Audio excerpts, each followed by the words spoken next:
我印象中 rapper 你对抗那都得问候对方家人了，到那一看，他们相亲相爱一家人，就我一个外人，看不清，他们都不是形式大于内容，他们根本就没什么内容，上来就先放狠话，哇，假狠就是那种啊我厉害，你垃圾，你不行，我厉害。我心说你厉害，你倒是拿作品出来呢，厉害就光靠说呀，然后他们就开始唱，我厉害，我是一个盲人。我知道你们知道，我给短视频切片的用户介绍，因为不能全指望你们，全指望你们就完蛋了。去年不小心染上了摄影，在后台给那些演员拍拍照啊，盲人摄影，太简单了。我只要拍到人，他们就说我拍的真好，焦都没对上，说我拍的很有个人风格，是吧？有时候拍的时候我都不知道拍的是谁，发的时候也不知道发给谁。有一回拍的小海发给了翟佳宁，画面上是刘仁成，哎，就这样了，还接到了一个摄影展的邀请。我说我这个水平不足以参展吧？他说让你来看，你想啥呢？我说让我来看，你想啥呢？他说哎，看展你有误会，也不一定太用眼睛，用心嘛，来感受感受。我就去感受了，他给我配了个工作人员，全程给我讲解。有一幅画面，他跟他讲了3分钟，没听明白。我老婆一句话我就懂了，我老婆说不好看，走吧，下一个。看完之后就一个感觉啊，当代艺术全靠解释，就形式远远大于内容。好多人就是纯整活。有一个摄影师玩胶片的，他把那个胶片埋到土里面放了半年，说让大自然勾勒出那个画面。我心说你不解释，这谁能看得懂是吧？我看怎么就是黑黢黢一团。那对盲人还挺友好的，因为谁看都是黑黢黢一团。全得靠他给你讲。我说难怪不太用眼睛呢。一头雾水。前一阵还去了另外一个一头雾水的地方，说唱巅峰对决。不是让我唱啊，让我作为一个观众，从一个路人、圈外人的角度，发表一下对那些音乐作品的感受、真实的想法。我去了才知道为什么要请圈外人，因为圈内人一句难听的都说不出来。巅峰吹捧大会。我印象中 rapper 你对抗那都得问候对方家人了，到那一看，他们相亲相爱一家人，就我一个外人，看不清局面。哎，听了一下就什么感受呢？他们都不是形式大于内容，他们根本就没什么内容，上来就先放狠话，哇，假狠就是那种啊我厉害，你垃圾，你不行，我厉害。我心说你厉害，你倒是拿作品出来呢，厉害就光靠说呀，然后他们就开始唱，我厉害，我厉害，我厉害。就感觉这歌就像 AI 写的。我说你给我写首厉害的歌 ，AI 说我用最简单、最直接的方式给你写了一首我厉害，我厉害，我厉害。特别像小学生吵架啊！回去查了一下，发现我错了，初中生。有一组人气歌手，他俩唱了一首歌，说他们那个厂牌以前曾经多么辉煌，10年一路走来多么不容易。我说这不全内部梗吗？这不是企业年会上该唱的歌吗？兔老板挣着钱了 ，PUA 员工说我们再加油，我们这不容易。他连年会都不如，他都不抽个奖，他。然后就被他们粉丝骂了，追着我骂。骂的最多的说我态度不好，说歌手在台上唱歌，我在下面玩手机。我看歌词啊，你们那些哥哥唱的一句都听不清。这一首歌如果盲人听不清，那就没人能听得清。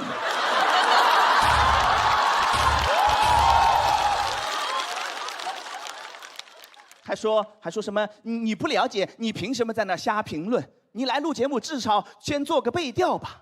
我说怎么评论还不能评论？别说你个音乐节目了，摄影展老子都去看了。听个歌还做背调，我真要背调了，我就不来了。还巅峰对决，那巅峰的歌手一个都没在。还有那种骂的搞笑的，说你装什么装，还戴个墨镜。你起个网名叫黑灯，就真当自己瞎了吗？我说你凭什么骂我？你做背调了吗你？啊？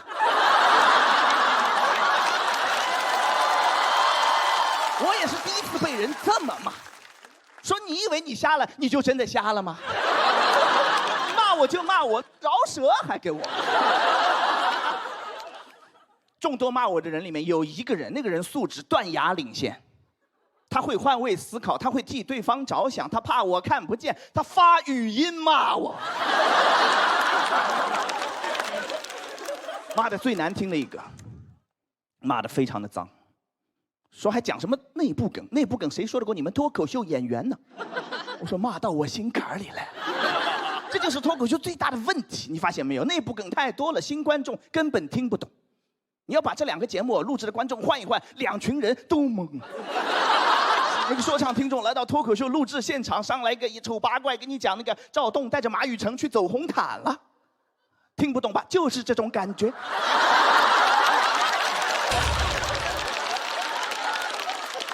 赵栋是谁？赵栋是南瓜。你要没看过3年脱口秀，南瓜你都不知道是谁。都说脱口秀门槛低，那是讲。听脱口秀的门槛现在非常的高，听个脱口秀恨不得你得给他加30个注释才能听得懂。人家大作家那个硕士论文都没有30个注释。所以啊，要想有传播、有热度，要想你就得讲所有人都能听得懂的东西。我还是拿说唱举例。谢帝，大家印象最深刻的作品是什么？那是糯米的作品。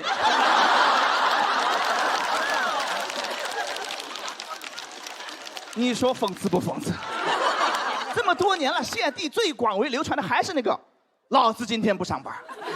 这是真有内容、真的情感，才能广泛共鸣、触动内心，对吧？你就应该写这种真的东西啊！所以，你们知道我为什么对这个这么大情绪吗？因为我是最大的内部梗。去年节目上就这帮人 Q 了我19次，对面节目我还去了5次。我都给剪出来了，9分多钟发到网上去了，你们回去可以搜一下，名字叫《黑灯笑话大全》，但准确来讲应该叫《笑话黑灯大全》。不好笑，就硬 Q， 但凡有个看不清的，就是黑灯。我也不能板着个脸坐在那，显得我这个人小气，我就开始真人秀，我心里想的。去你的，是你的票吗？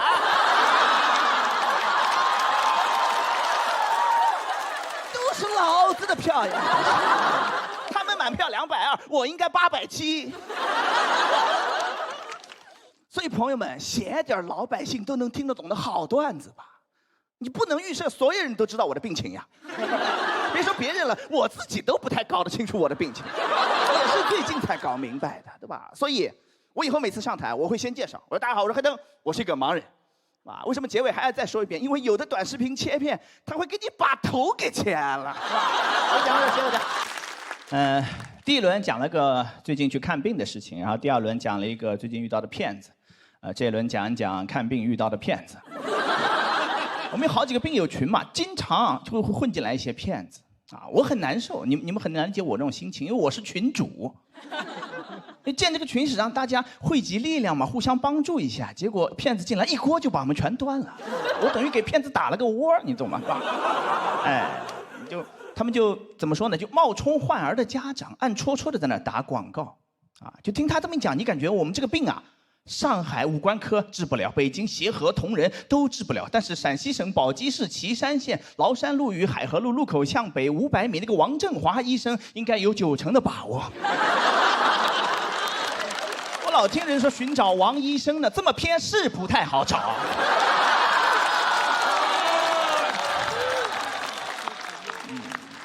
哎，你看那个医生，一看就靠谱。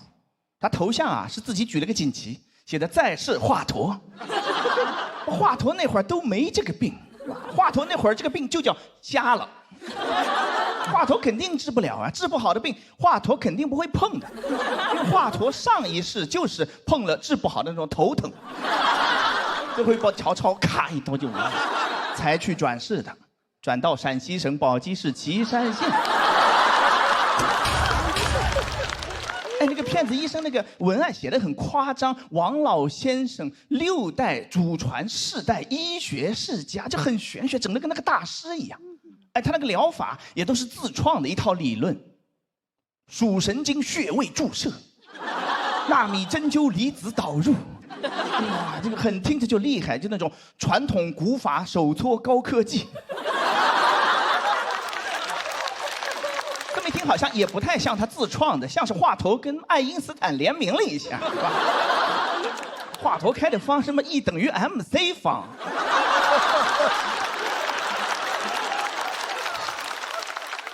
看不见看得见，那都是相对的。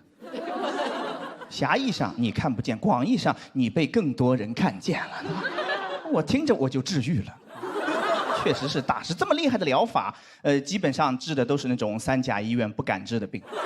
大师主打一个胆大，大师应该派他去拜见越王勾践。而且一般怎么说呢？靠谱的治疗啊，你评估疗效首先要排除什么安慰剂效应。大师治疗主要就是给你扎针，然后充分运用安慰剂效应。它有很多种方法让你感觉视力似乎是提升了那么一点点，说给你扎1个月的针，那个视力表能多看1行，多看1行。你1个月不玩手机，能多看2行，几按睛明穴都能多看1行。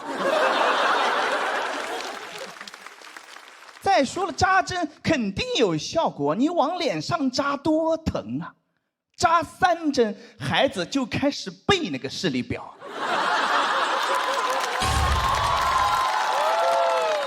家长带着来这儿看，真是没招了，扎1个星期，孩子全招了。孩子说：“妈妈，其实我能看见，妈妈。”假头衔、假技术、假疗效，3甲医院。鉴别这种3甲医院其实不难，你就看他有没有在那营销推广做包装。正经的医院，厉害的医生哪有空啊？这忙的脚都沾不了地，对吧？现在很悲哀，被这些骗子逼的，那些医生百忙之中也得出来做这种医学科普，都刷到过吗？对吧？就被他们逼的，因为那个舆论地方你不占领，那个信息就被骗子填充了啊！逼着医生出来跟大师抢人。Doctor 硬刚 Master。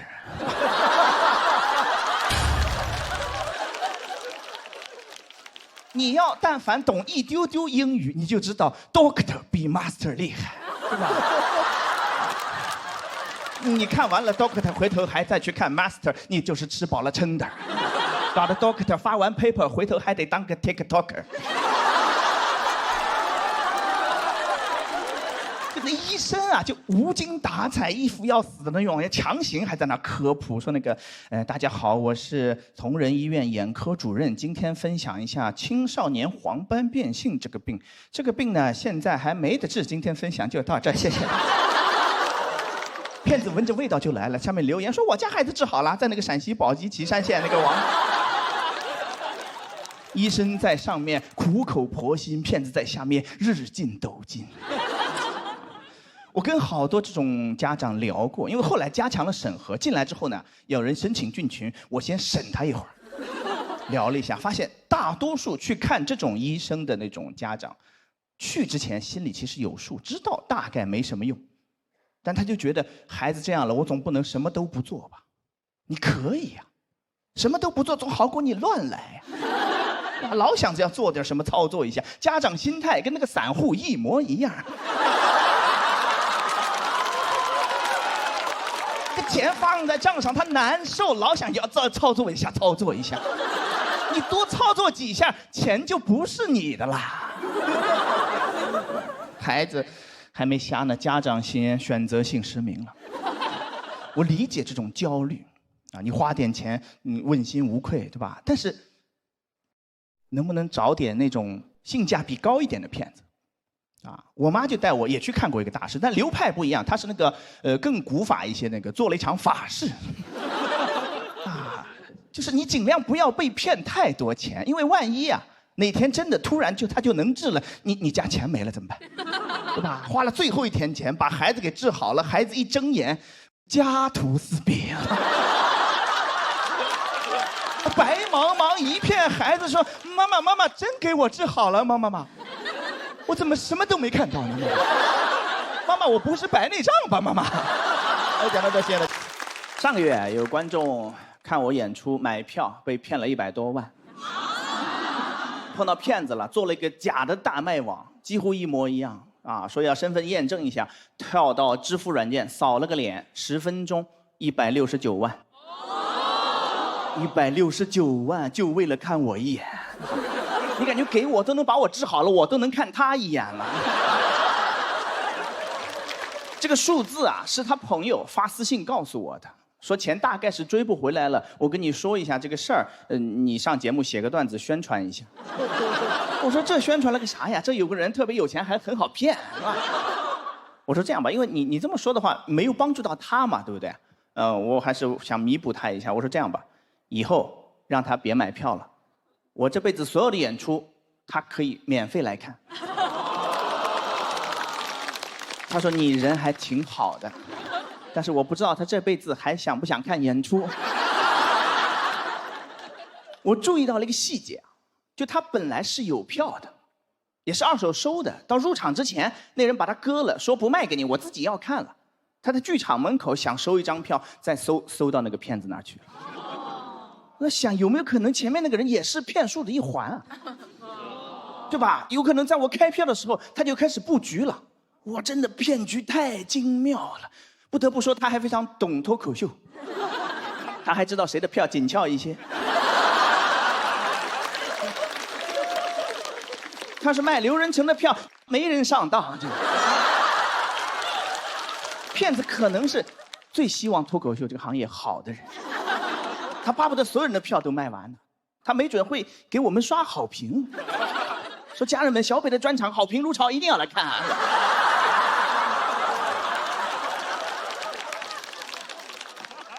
我写段子的时候，我去搜了一下，我发现一个数字真的震惊到了，说00几年的时候，你要能编出一套能骗到人的这个电诈剧本，能卖100万，10多年前了，你搁现在得300-400万了。这就是中国最顶尖的编剧的价格，细思极恐啊，朋友们！因为过去这几年电信诈骗最猖狂的那几年，正是影视行业走入寒冬的那几年。会不会最好的编剧早就去东南亚了？剩了些3流的编剧，你去看电影吧。你去电影院，你看有的电影得看1个小时，你才发现被骗了。这段剧情多快呀，10分钟啊，对吧？真的如果真的是这样的话，我就觉得有点太可怕了，啊！而且你发现每一个那个电诈的话术啊，也特别像一个精彩电影的开局，说恭喜你中了一张豪华游轮的船票，泰坦尼克号，啊，说赶紧来一趟，你儿子在海边失手把人给打死了，哪吒。而且现在会根据你泄露的隐私给你定制专人的剧本，我们的隐私泄露的太严重了，就都是这些平台泄露出去的。以前你想一个 ID 就能注册了，后来要你的邮箱号，要你的手机号，要的越来越多了，越来越过分了。我前几天点开一个 APP， 它要查看我家网络上的其他设备。你干什么？你一个放歌的软件，你干什么？你摸我家冰箱干啥啊？那黑胶是看上我家的牛柳了吗你啊？都是他们泄露出去的，我觉得平台就应该负起这个被骗的这个责任，你们应该全额承担，对吧？甚至我注册的时候，你就应该先发给我一笔钱，我到死没被骗，钱再还给你，对吧？你都搞什么超前点播了，超前赔付怎么了，对不对？但是没人听我的，就是，我就自己想一想，就怎么办呢？一遍一遍跟大家讲，买票一定要小心，不要相信什么领导票、内部票都是骗人的。一场演出不看不会死的，错过就错过了，错过了你就等。好的演出肯定还会返场的，不会返场的垃圾错过省钱就是。你真要有那169万，直接给我，我可以上你家给你演，我能把你家冰箱都演燃起来，你信不信？没办法，只能一遍一遍这么讲，因为反诈真的很难做的。这么多年，我见到过一个反诈宣传，在杭州看到的，小区楼下拉个横幅说3号楼王先生裸聊被骗28万，这个真能教育人，但只能教育到王先生一个人。王先生这辈子可能都不会再裸聊了，但小区其他人不会觉得，他们不会觉得，只会觉得好笑，只会觉得王先生不会裸聊，我裸聊肯定没事儿。谁能不被诈骗呢？对不对？啊，谁没人敢保证，我只能敢保证我不裸聊，我裸聊都不知道干啥。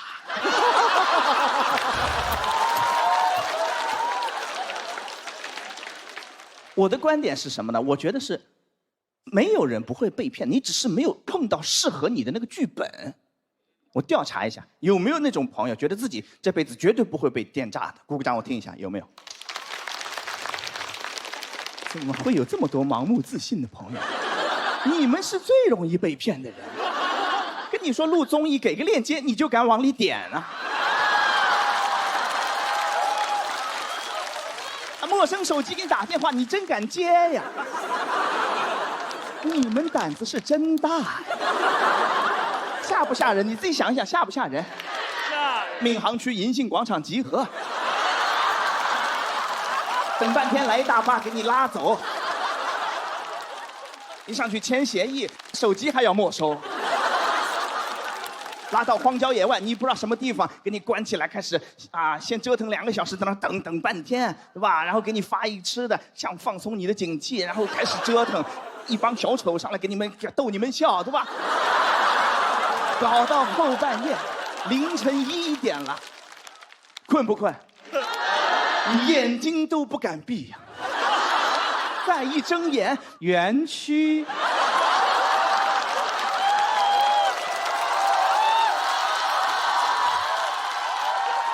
现在知道怕了吧？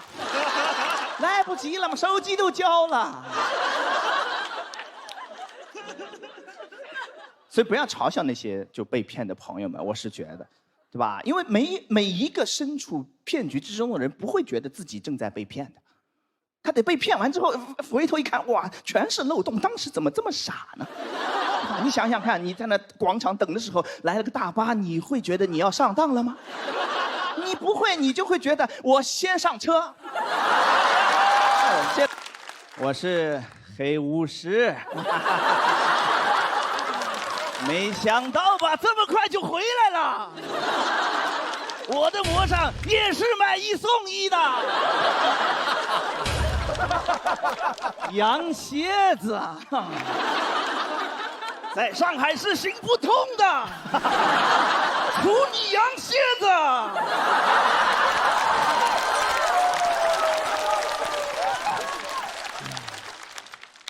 单人漫才。开个玩笑哈。去年开始用上了这个盲杖，刚开始好奇试一下，后来发现挺好用的。有时候你判断不了这里是不是有个台阶，这么一扫就知道了，走路还变快了。用上之后呢，我都在外面行侠仗义好几回了，对吧？高铁站台上碰到那种抽烟的，我本来只需要探索面前一小块，闻到烟味儿手就抽搐。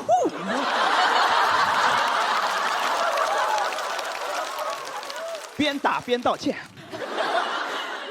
不光提升移动速度，还增加攻击范围。推荐。当然，你们要买的话，建议跟墨镜一块儿买。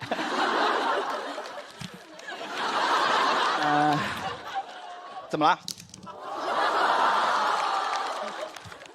我说了是魔杖，不信你们。眼睛好，也没见过什么世面，确实是。都，哎呀，算了，扔一边吧。3月份去了趟医院，啊，做了个检查，因为听说有了个新药，专门针对青少年黄斑变性，我得去试一下。因为想保住我现在的视力，不让它再降下去的话，只有2个选择：一，去试新药；二，去世。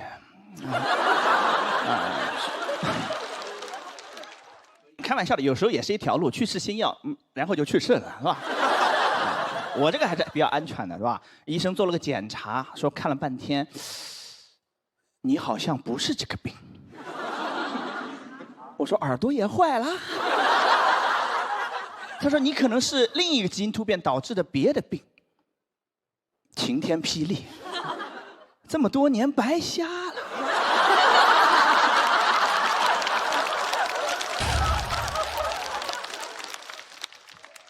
他一讲完，我当时就眼前一黑，但我知道我眼前的黑已经不是以前的黑了。我爸妈也很错愕，说这么多年给孩子耽误了。我老婆赶紧豆包搜了一下，赶紧安慰他俩说：“没耽误，这个病也没得治。”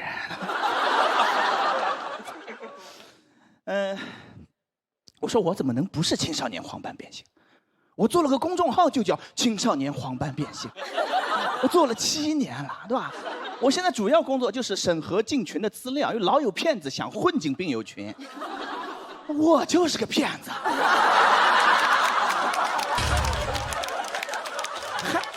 还防别人的，家贼难防。我还问人家，我说你确诊了吗？没确诊，赶紧去确诊，不然看我们这个纯浪费时间。我浪费了7年，一个盲人能有多少个7年？你现在告诉我不是个病，我该怎么办？我该如何自处？我要不要退群？退还不好退，我是群主。妇联选主席选了个男的出来。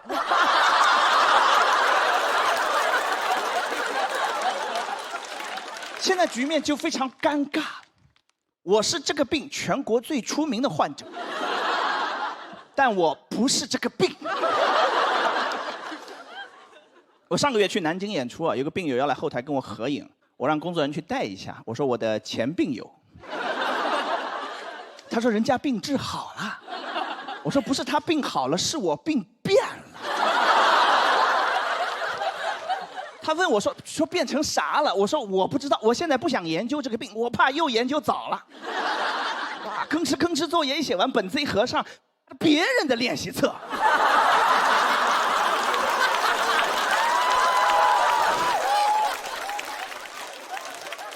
我对要把这个病治好已经没有任何的执念了，因为这么多年已经麻了。因为每年都有很多那种新闻，某某科技突破，盲人或重见光明，都看到过吧？或重见光明，或你就先别出来吹了，你等哪天定了你再说。你说或重见光明了，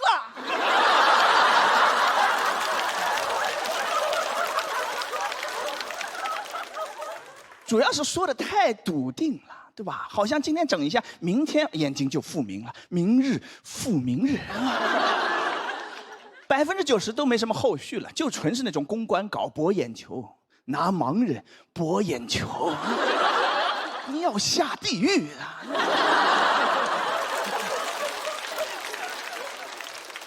而且啊，写这种稿子那种媒体老师多少也是有点责任的，因为每年就集中那几天密集的报道。6月6号全国爱眼日，12月3号国际残疾人日，5月的第3个星期天全国助残日，一个都不知道，没有良心啊你们！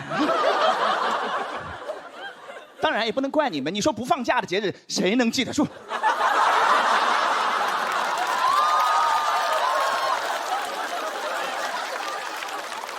设立的初衷是好的，我们关注一下弱势群体。现在完全变味儿了，就是你到那天转发一下，表示你关心弱势群体就好了。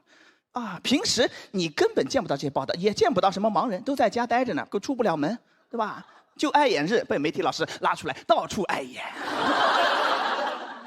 没有什么实际的福利的，对吧？你给点真的实惠呢，啊，什么光棍节都能打折卖货，助残肉什么就不能，对不对？轮椅半价，盲杖3折，买，对啊，营销方案都给你们想好了。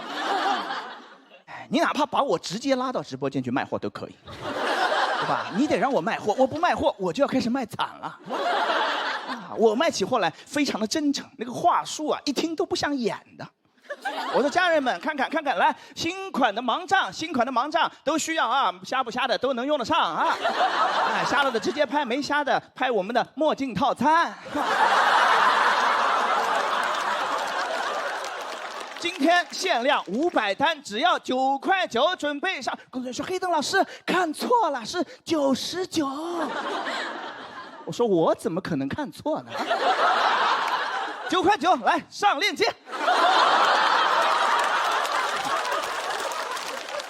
不要消费残疾人，来残疾人这消费，朋友们。3月份查的嘛，然后等了2个多月，10天前拿到了那个基因报告。您猜怎么着？医生看走眼了，不是他以为的那个病，也不是青少年黄斑变性，是一个跟黄斑变性很像，但是更加稀有的另外一个病。我在我们4个病友群里面找了一下，跟我完全一模一样的，就1个人。这下好了，不用建群了，我俩加个微信就可以。所以本来今年不想来这个节目的，但是发生了这么大个事儿，我觉得有必要上来跟观众们再澄清一下，对吧？主要是想找到那个第3者，我可以让你当群主。我忘了说那个病叫什么名字了，是吧？我不确定我能说下来，太长了。这个病叫做常染色体隐性遗传的 PROME 基因突变导致的视锥视杆细胞营养不良 CRD12型 I want you。谢谢大家，拜拜。谢谢黑灯，喜欢黑灯朋友千万不要忘记为他投票3。哇！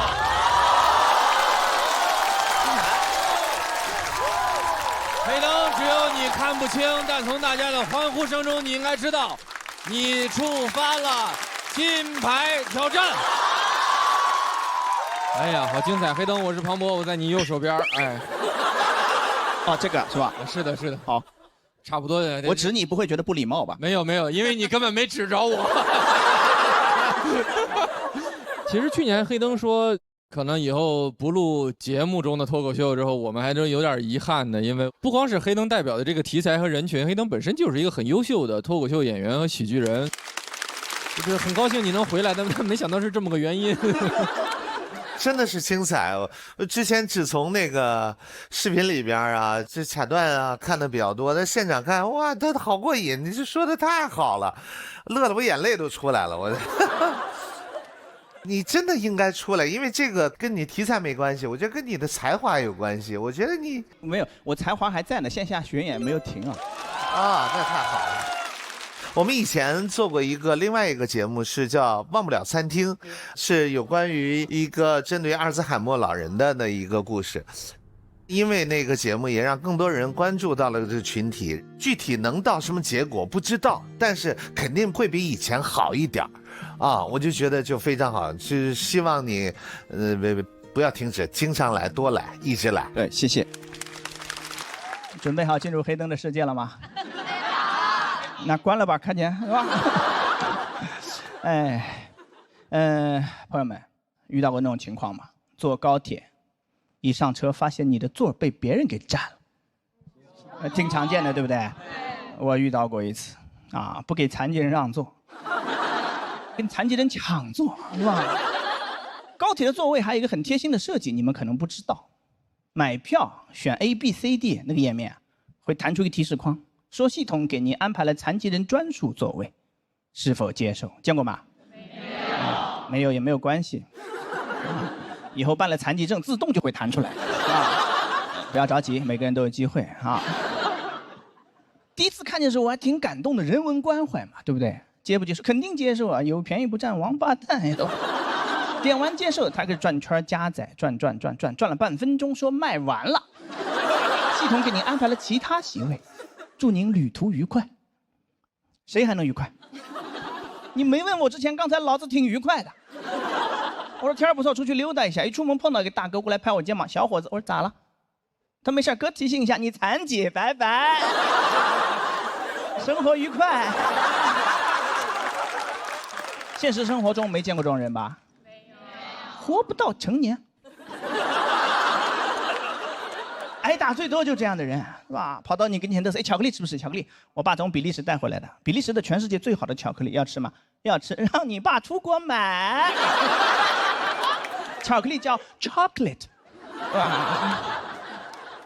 谁要吃你的巧克力？我有我的统一春福无糖茶，一口春福，茶香倍儿足，不用出国，想喝哪儿都能买到。你就说你想不想吧？你肯定想，赶紧去买，别等了，视频暂停一下，现在就去，我等你啊。那天我就没有买到那个残疾人专座，就是一张普通的票，一上车发现还被人占了。我是 D 嘛，那人坐在上面，我就哎，我说是不是搞错了？我刚想张嘴问他，他先发制人，他说你坐那个 C。就那个笃定啊，那个不容置疑，你坐那个 C， 我就怀疑我是列车长，他是什么人？凭什么命令我呢？对不对？你跟我商量一下，不用真商量，有那个意思，语气到位了就能接受。你能坐那个 C 吗，小伙子？能。你坐那个 C 就不能了。但这都是事后复盘。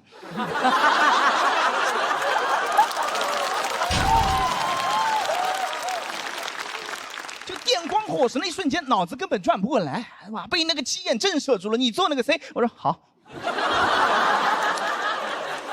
一坐下就反应过来，说啊，凭什么听他的呢？对不对？气了一天，吵架没发挥好，就很生气，是吧？到晚上约朋友吃饭，到吃饭反应过来了，我说我可以蒙他呀，我说 D 是残疾人专座呀。Disabled，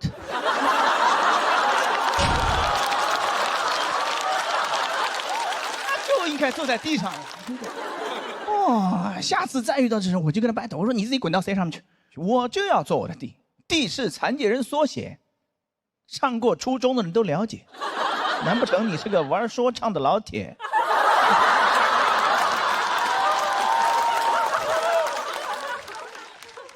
我那朋友说，残疾人缩写那不就 C 吗？次安残，你做个 C 没问题。我次安残脑子又没转过来，是吧？我说照你这逻辑，我做 B 也可以啊 ，blind 坐在 B 上面也非常合适。他说让你做 A 也能做，我说 A 怎么也能做？他说大家看你第一反应就是哎，残疾人来坐。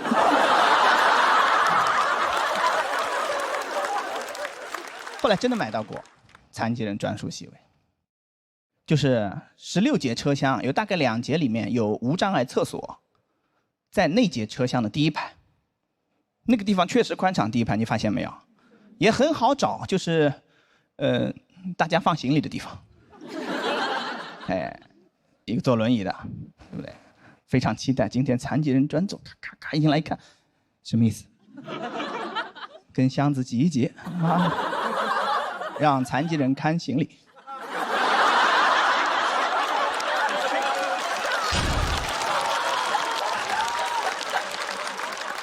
不怕他偷啊，确实是吧？他偷了他拿不走。其实真正的原因是什么呢？因为第一排是离车门最近的，能理解吗？行动不便，一进来就到了，这个确实很合理。但是卖票那个页面上的问题，那个弹窗到现在没改，5、6年了，一行代码就解决问题了。你把这2个步骤的顺序前后换一换，你别上来就舔着脸就问你说，哎，要不要？要不要？要不要？你先回家翻一翻你库存，你找一找我还有没有就。有你再出来卖啊，对不对？没了，小嘴巴就闭起来，是吧？你说微信群里的红包抢完了，是不是就应该把它撤回去？还点击详情，谁想看谁抢了多少钱？我没抢到，我就不想知道了，对吧？体验很差，真的啊。祝你旅途愉快。祝的一般都是你没有的东西。祝你旅途愉快，说明他也知道我生气了，他不在乎，我就去投诉了。第一步身份验证就卡住了，还要我在6张图片里面找向日葵。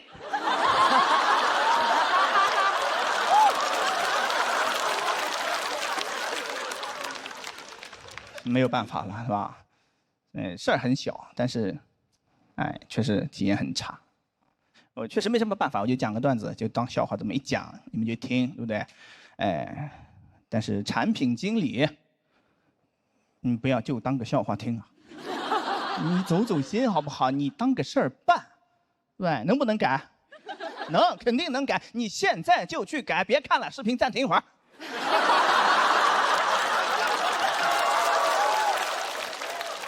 你不改，我会一直盯着你。黑灯 is watching you。讲的，哎呀，节目都看了吗？好不好看？我也觉得，节目非常好看啊，真的看得我激情澎湃的。那节目播出之后，我的生活也发生很多变化，就是收到了非常多的私信，我都有看，因为在座的应该有给我发过的吧？有。有一些很多啊，有很爱我的，表达了一些对我的喜欢，我非常开心。但看到一些也不好看的，有骂我的。我一天在家里，我就坐在沙发上，我就读私信。其中有一条我就读得非常大声，我就在那读，我说：“嘻哈，你没有教养，你说话声音太大。”我都还没有任何反应，我爸从书房冲出来：“谁说你声音大？”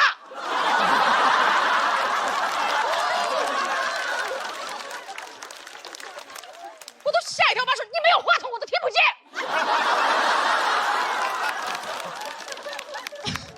我在那个沙发上掏耳朵，我突然觉得这个私信真的说的还是挺有道理的，真的。既然都聊到这儿了嘛，那今天就来聊一聊我的爸爸啊。我的爸爸是一位人民教师啊，很多人听到这个职业就会很惊叹，但是大家真的不要惊叹，就怎么说？我有多不像空姐，他就有多不像老师。记忆非常深刻的是，有一次小学我在被同学欺负，剪我的头发，我就还手嘛，我们2个人就互殴起来，结果就请家长了。对方家长一来，来势汹汹的直接问我爸：“你怎么教育的？”我爸说：“谁让你孩子剪我女儿的头发？”对方家长直接说：“剪你女儿头发，她又不痛。”我爸在说：“谁说不痛？她头发都死了，你看不见吗？”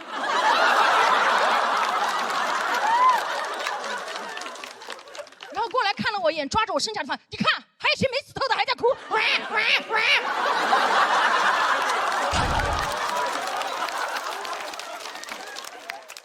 对方家长都惊呆了，没有想到我爸会共情头发，然后转过来回过神来，突然对他说了一句：“听说你还是老师，你怎么教育的他？”我爸的哭声戛然而止。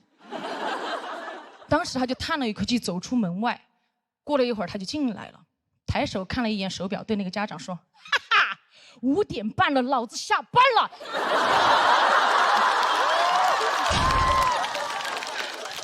现在老子只是一个父亲。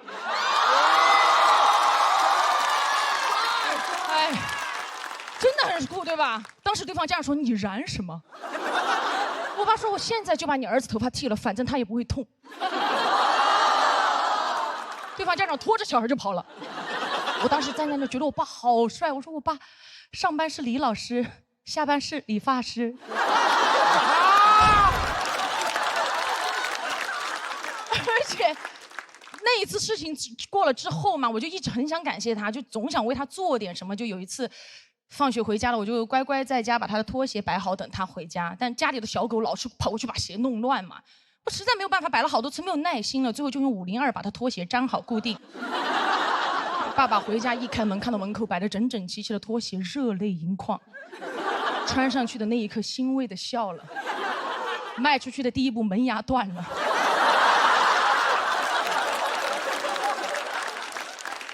他艰难的爬起来，开始张着血盆大口开始追我，特别像个密室的 NPC， 你知道吗？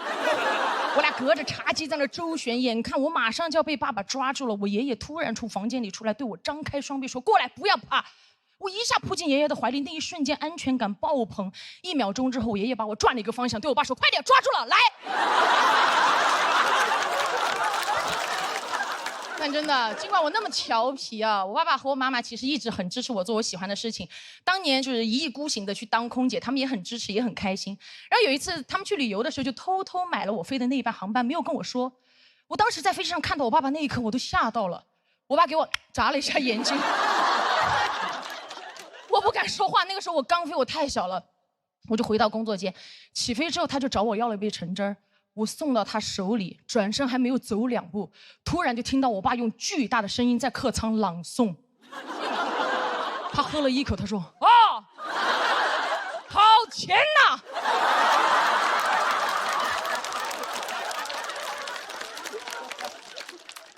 天哪，这个公司的橙汁太好喝了！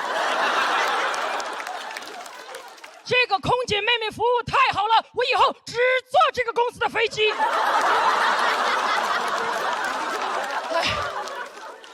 当时周围旅客都盯着我爸爸，以为橙汁的供应商来了。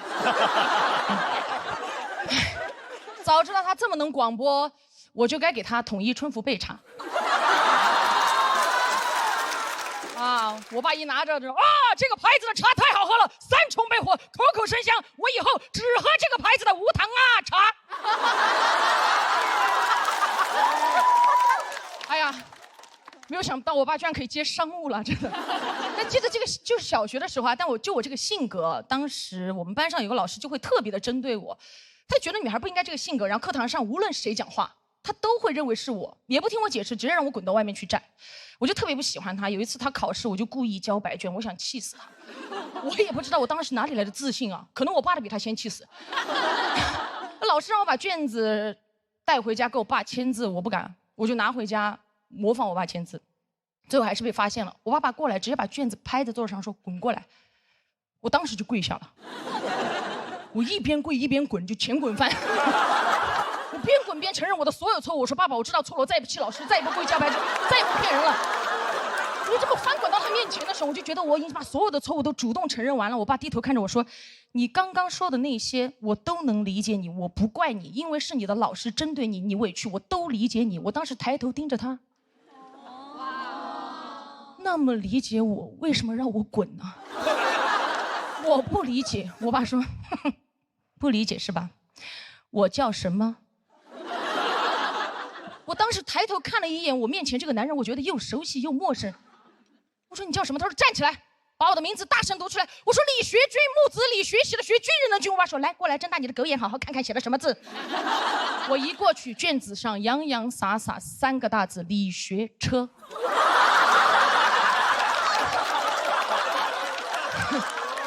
我爸说：“我学车，我学什么车？你把我那个军子上面的土宝盖给我掀到哪去了？学敞篷车。”啊！怪不得我到你学校去，你们老师都喊我居哥。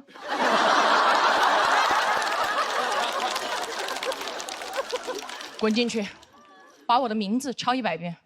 我当时就很不服嘛，抄的时候在100个学军里面藏了3个学车。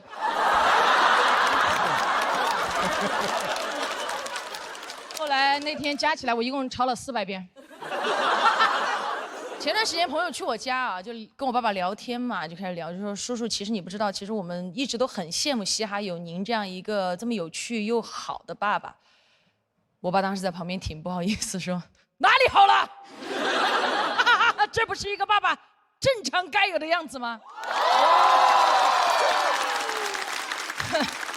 我朋友听完，当时在旁边就说：“嗓门确实挺大的。”其实这次来之前，我压力也蛮大嘛，因为看了那么多不好的评论，加上又是半决赛。然后爸爸走之前跟我说：“你好好讲，不要去管那些不好的评论，有我和妈妈，你什么都不要怕。”我当时转过去盯着我爸爸，我说：“爸爸，原来你可以小声讲话。”我爸当时说：“当然啦，因为最好的脾气要留给你和妈妈。”谢谢爸爸，谢谢大家，我是嘻哈。哎呀，到说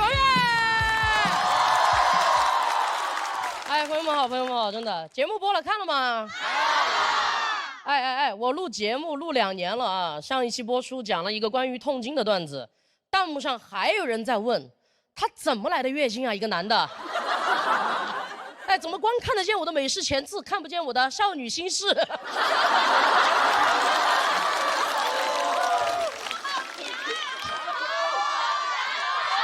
好了，哎，我真的我少女心事太多了，我既没有一个特别好的爸爸，也没有上过北大，但是我有一个真的不怎么让我省心的妈妈。我18岁刚刚出来毕业工作的时候，就赶上了我妈妈第1次车祸。不用紧张，她活得很好哈，因为后面还有第2次、第3次，也不用紧张，她到现在也活得很好。我之前一度也就思考过，我妈妈是不是去碰瓷的。我后来发现她就是单纯的运气不好。我妈这个人就那几年经常被车撞，就是一个红颜车祸水，你知道吧？第1次是被汽车撞的，第2次是电瓶车，第3次是自行车。我妈妈现在走到路上要小心一点滑板车，而且3次都是意外，甚至都是她走在斑马线上被撞的。我都在想，什么意外能来3次？就遇上孙悟空的白骨精，半夜起来开门的诸葛亮，孟母的家，大禹的门，成都市双流区张女士本人。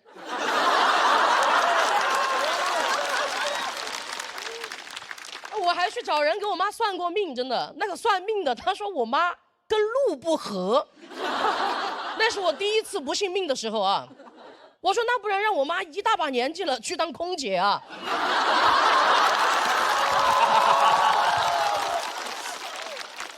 她第1次出车祸的时候腿撞骨折了，我当时赶到医院，隔着病房的毛玻璃，我就看见我妈病床前站着一黑一白2个人。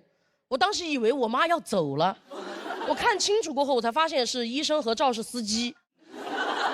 当时把我气的，我都想直接冲进去骂那个司机。我想说你眼睛瞎了呀！结果我冲进去过后，他们跟我说是我妈没看红绿灯。但是那句话已经顶到嗓子眼儿了，我还是大喊，我说你眼睛瞎了呀，妈！而且我18岁啊，一点社会经验都没有，我就想问他一个重点的问题，我说你当时是怎么撞到他的？那个司机就说我这么一开，你妈就这么一飞。我说哦，是这么当的空姐哈，是。而且司机是一个中年男人，他看着我当年留了一个蘑菇头，就长得有点像金龟子哈。他说你还是去找个你们家能管事儿的男人来谈吧，我跟你一个小女孩都聊不着。我说没有，我全家都在这儿了。而且你怕小女孩干什么是吧？你怕什么怕？怕我节奏火辣，怕医院太大，怕我太会还价。我们 CDC 就是这样子哈。而且我们家当时真的很穷，我那一年在成都的春熙路上卖衣服，我妈比我好一点，她在一个大厂里面当保洁。我们都是为了生活一心向前冲，就像斑马线上我的妈妈一模一样。我当时唯一的办法就是缠着司机硬要钱，他留个电话号码就要走。我当时凭一个女孩的直觉，我觉得电话号码说换就要换。我说能不能加个你的 QQ？ 因为我觉得 QQ 比电话号码重要嘛，谁会舍得说换就换？你挂等级太难了。我一看他 QQ 3个太阳，我心想这把稳了。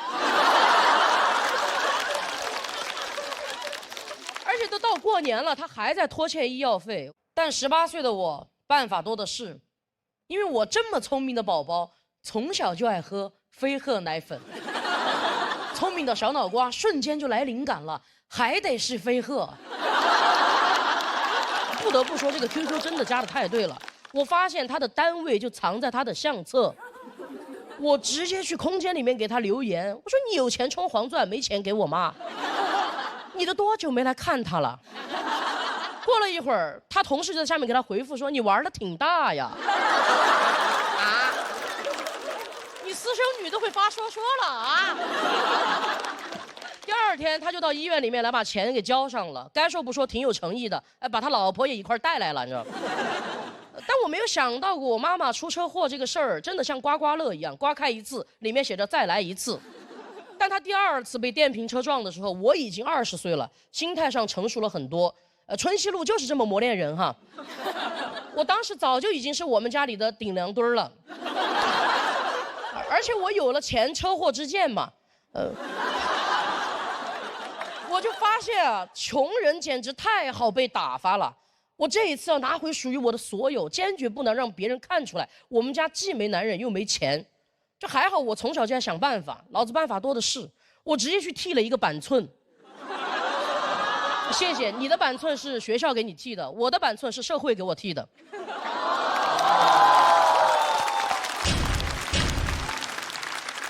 我已经不是当年的金龟子了，我是当年的韩红。我直接去超市里面买了一包最好的烟，我到了医院见着司机，我就开始拆烟，给他递烟，压着嗓子问他，我说：“就你撞了我们家太太。”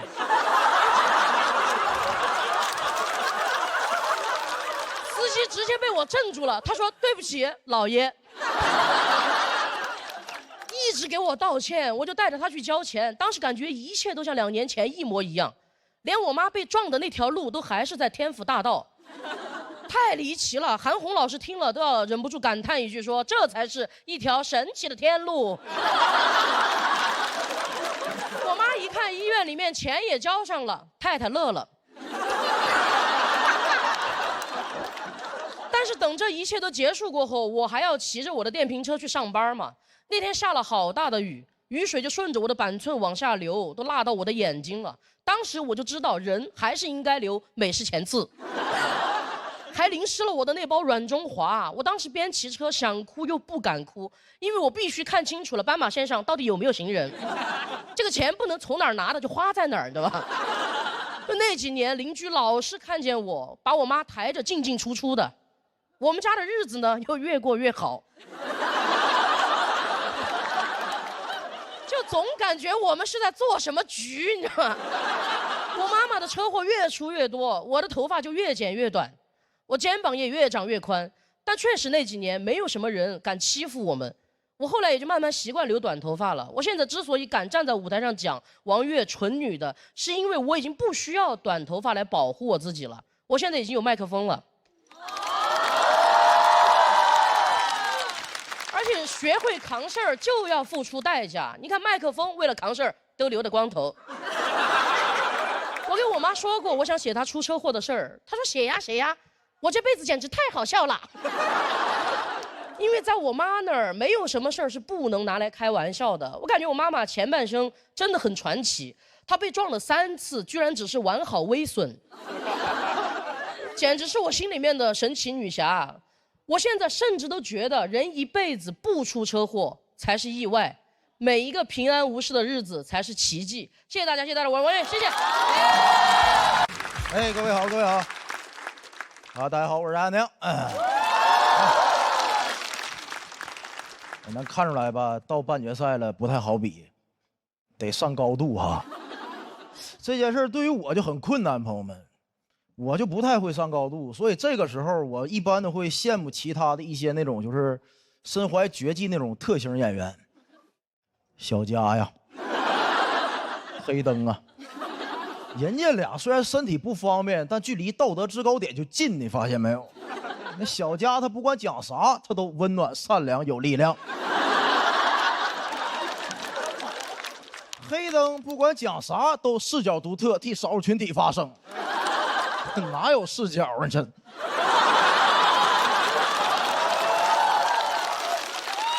有视角，至于忘词3遍吗？咱一讲不好就容易恶臭垃圾。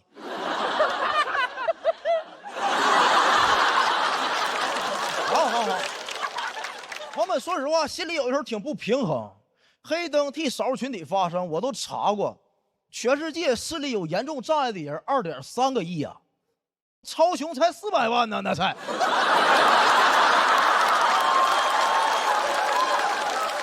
谁发声啊？那脾气不好不更值得被爱吗？那玩意儿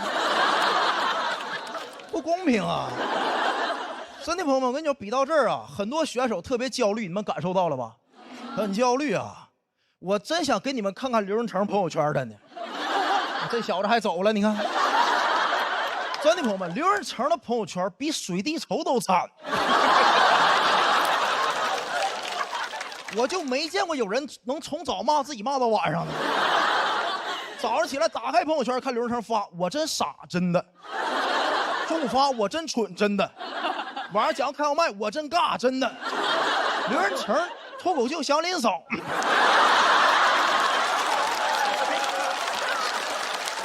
阿成每日三省吾身，笨乎蠢乎尬乎。你就点那朋友圈主任，你就往下翻，20多秒才能到底。最底下一行，仅3天可见，我的妈！刘仁成发我朋友圈的频率比特朗普发推特都高着呢。很多人现在莫名就焦虑了，你发现没有？有观众会给我发私信说：“翟哥，我看你就不焦虑，你就挺混蛋，我瞅你。你能不能安慰安慰我？我28岁，180斤，1.65米，我太胖了，明天要跟女生相亲，我很担心被看不起。”我当时我就安慰他，我说：“兄弟，咱有什么可担心的？你肯定被看不起呀，你。那180斤，1.65米，那是太胖了，那不太矮了吗？那不是吗？”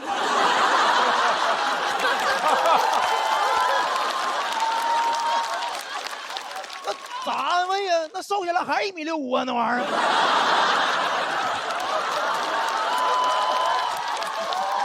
真的，我不会那些矫情的朋友们。哎，咱大家能听出来这个私信来自于哪个平台吗？那个叔是吧？那个叔就邪门啊，没有开心的人，你发现没？全都什么内耗啊、焦虑，那个书里就我超雄，我的妈！真的，那里头开心好像犯法。我搁那书里头搜快乐，他给我推最高赞的帖子叫“为什么你总是不快乐”。我搜我快乐，他给我推最高赞帖子叫“哦，原来我曾经也会感到快乐”。我当时就感觉五月天在我旁边喊：“兄弟，别搜了，你不是真正的快乐。”当你把这俩帖子全点完一遍呢，那个系统就默认你重度焦虑了，然后开始给你推那个焦虑等级测试。不知道各位测没测过？没有人能从那个测试里快乐的走出来。那问题问我是否能经常感受到自己心脏在跳动？我这难道也错了吗？问如果突然焦虑，就会有不好的事儿发生。你要盼着我开心，问我点吉利的。那我突然打了个喷嚏，你怎么不问问王心凌是不是在想我呢？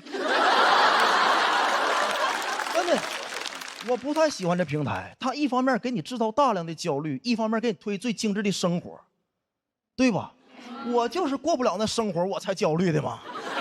我曾经被那种精致的焦虑帖子而干焦虑过。月入8万，在上海到底什么水平？感觉自己是个穷人，好焦虑啊！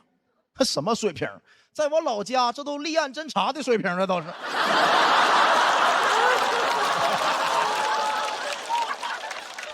朋友们，哎，相信我，不焦虑，咱远离这些精致的平台，咱玩点接地气，去快手啊！精神小伙，我的妈！他焦虑，绿字他都不认识呢，都。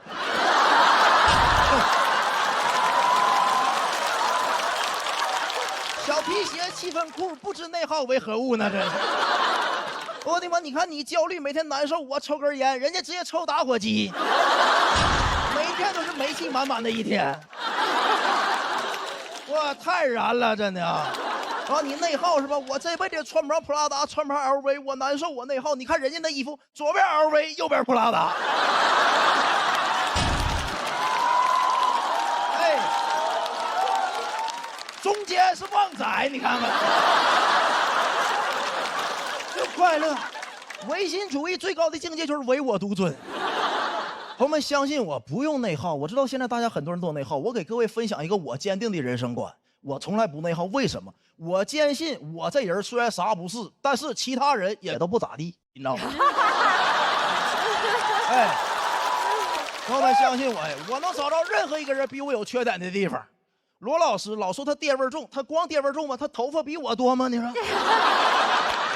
对吧？你看比尔盖茨，他再有钱再厉害，他眼镜度数戴了那么高，戴了30年，我俩眼睛全5.2的。我看这世界比他清，对吧？那马云他再有钱有什么用？他听过我讲脱口秀吗？咱们在座可都做到了呀，对吧？朋友们，相信我，你自己的生活、自己的游戏、自己定规则，永远都输不了。谢谢大家，我是安的，谢谢。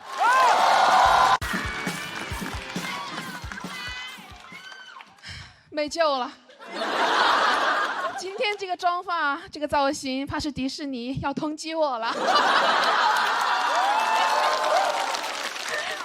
我刚刚一路上过来，就听到好多姐妹夸我，对吧？我是非常感谢你们这种直白的夸奖的，因为作为一个胖女生，经常听到的一句夸奖其实是“你要是减肥了，一定是个美女”。我以前觉得啊，用你说。就是我以前也觉得得等我瘦了，我才能当美女。但我后来想，我等不了了，我现在就要当美女。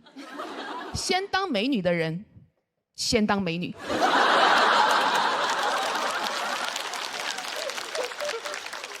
怎么还想用这种标准要求我呀？真的是我是谁呀？我吃过的饭比他吃过的饭都多。但我也知道啊，在这个大环境下面呢，女生不被影响其实是很难的。我经常刷小某书，看到有女生发自己的自拍照，然后让大家给她打分的。我想这都什么年代了？每次看到我都觉得很心疼。有次我说姐妹，你不需要别人的评价，我们可以先欣赏自己。她说你3分。好好好，现在知道什么年代了？东汉末年。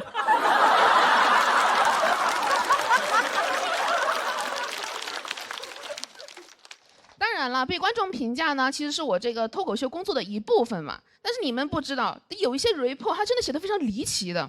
有一条是这么说的：琪琪今天没穿裙子，穿的裤子，我不喜欢她穿裤子。我说人都得穿裤子，就算我今天穿了裙子，我也穿了裤子。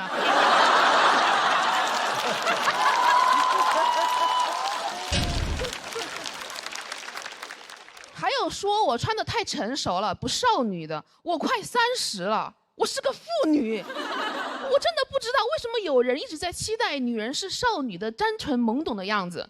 你们知道《一路繁花》吧？我之前看的时候啊，我看到有个人说好讨厌这几个姐姐啊，心机太重了。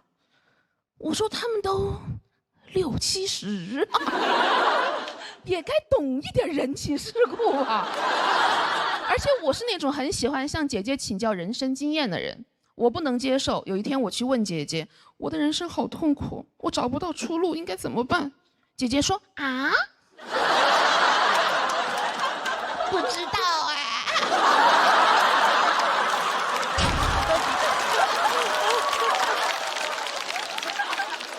人怎么可能保证单纯的？保持不了的。这个世界就是在逼迫人学会人情世故。我以前上班的时候，对，我是上过班的，和其他的脱口秀演员略有不同。我当时去面试一个电影公司啊，那个面试官是一个中年男人，他是一个制片人。我当时的梦想就是当一个制片人，当时跟他相谈甚欢，我想权力我来了。结果他问我，你现在有男朋友吗？我想啊，爱上我了。我说我不接受办公室恋情。他说我是怕你以后结婚啊会影响工作。我一听特别着急，赶紧说你放心，我连恋爱都不谈。但进了公司1个月之后啊，就是也没有进入权力的漩涡，因为我每天都在办公室里贴发票。我找了那个面试我的制片人，想争取一下去剧组给他当制片人助理嘛。他当时跟我说，你的事儿呢我会考虑的。这样，待会儿呢我要去跟人吃个饭，你可以吗？我说吃饭，擅长。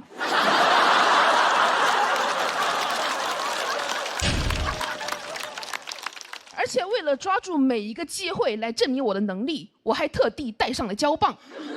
待会儿吃完饭，当场贴发票。我一推开那个包间门啊，我就发现不对，全是陌生人。我一坐下，那个制片人就让我喝酒。我当时太年轻了，没有意识到这是一个饭局。我说我不喝酒，我要喝椰汁。制片人当时是有点不高兴的，他说你只喝椰汁啊？我说好吧，其实我私底下可乐奶茶都来了。中途他把那个空酒杯往我面前一推，想让我倒酒。我当时又没读懂，我说咋啦？你也要喝椰汁啊？